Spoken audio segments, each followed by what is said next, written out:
لبيك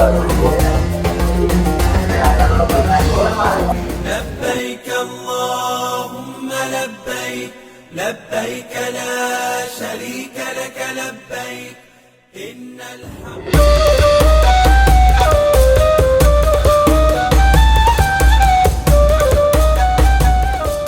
Skema Tanazul Haji 2025 resmi ditunda oleh pemerintah Arab Saudi.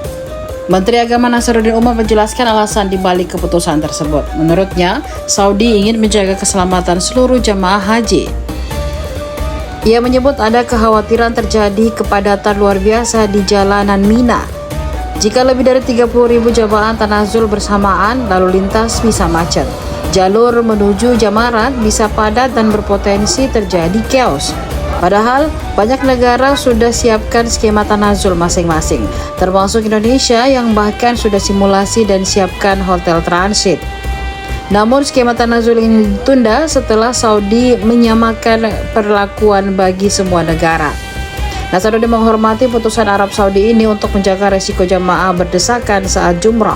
Ia khawatir jamaah Indonesia bertabrakan dengan jemaah dari negara lain. Ya. Pertimbangan Saudi Arabia itu sebetulnya untuk kemaslahatan kita semuanya juga ya.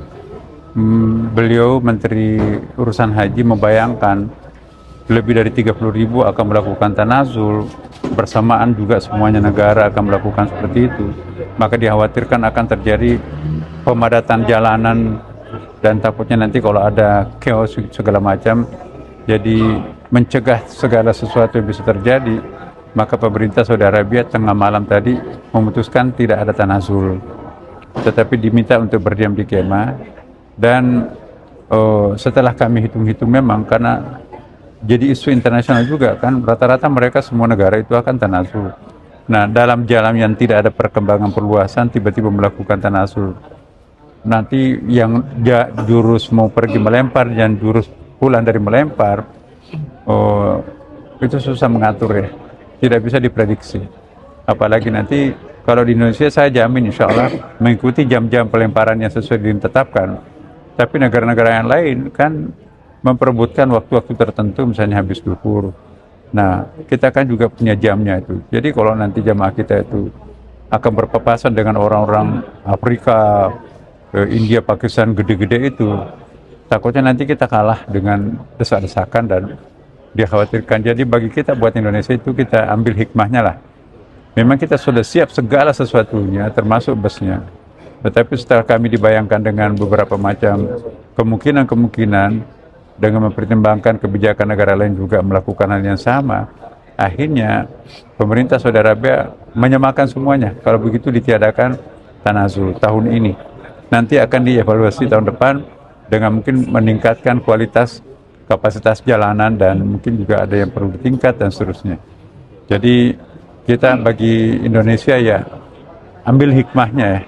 Tidak mungkin Saudi Arabia akan memberikan suatu solusi yang justru merepotkan tamunya sendiri ya. Ini semata-mata diambil oleh pemerintah Saudi Arabia demi untuk mencegah sesuatu yang bakal bisa terjadi yang di luar perkiraan kita. Nah bagi kita, mereka lebih tahu dari kita. Oke, apa lagi?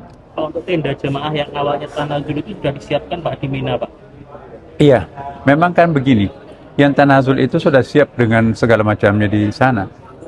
Jadi kalau seandainya ada yang tanazul kemarin itu, kuota makanannya saja yang dipindahkan ke hotelnya. Tapi dapurnya enggak, kasurnya tetap ada di situ, tendanya tetap ada di situ. Jadi bukan berarti bahwa yang 30.000 sekian itu melakukan tanazul otomatis nggak ada kuota kasurnya, tetap ada kasurnya.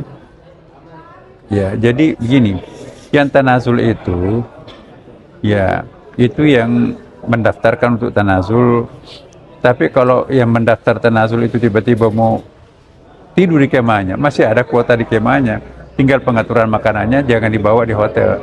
Kan makanannya kan semuanya siap saji tuh. Jadi makanan siap saji, tidak tertutup kemungkinan juga kalau ada yang mau melakukan tanazul di luar program, ya itu mungkin bisa kita baku atur lagi dengan besok dengan syarikatnya. Jadi masih sangat ada alternatifnya. Cuma secara struktural, secara fungsional, secara instruksional ya, itu kita sudah tidak menganjurkan untuk melakukan tanazul sesuai dengan anjuran pemerintah Saudi. Ya, tetapi kalau ada kepentingan lain, misalnya teman-teman kita melakukan nafas awal dan seterusnya, ya mungkin seperti tahun lalu juga. Tahun lalu kan juga ada tanazul, tapi mandiri, makanannya di hotel itu beli sendiri. Tapi ini kita tidak. Seandainya tanazul ini tetap makanannya difasilitasi di hotel juga dan tidak usah mengeluarkan apapun, kita sudah siapkan semuanya itu. Tetapi karena ini ada larangan untuk melakukan tanazul, maka dikembalikan dalam suasana normal, jadi tidak ada masalah. Insya Allah tidak ada masalah. KKH ini sudah ada izin operasinya Pak? Nah, ini perlu saya sampaikan, KKH ini seperti yang kita saksikan tadi, itu tidak boleh sama sekali melakukan tindakan di KKH ini.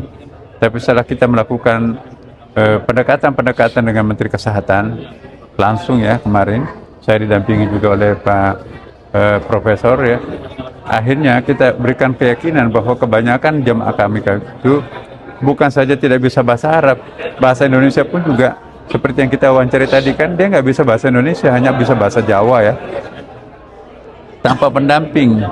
Nah, kalaupun ada pendampingnya pun juga siapa, dan akhirnya banyak jamaah kita itu, ada beberapa jamaah kita itu diduga mereka itu menahan penyakitnya karena takut dibawa ke rumah sakit.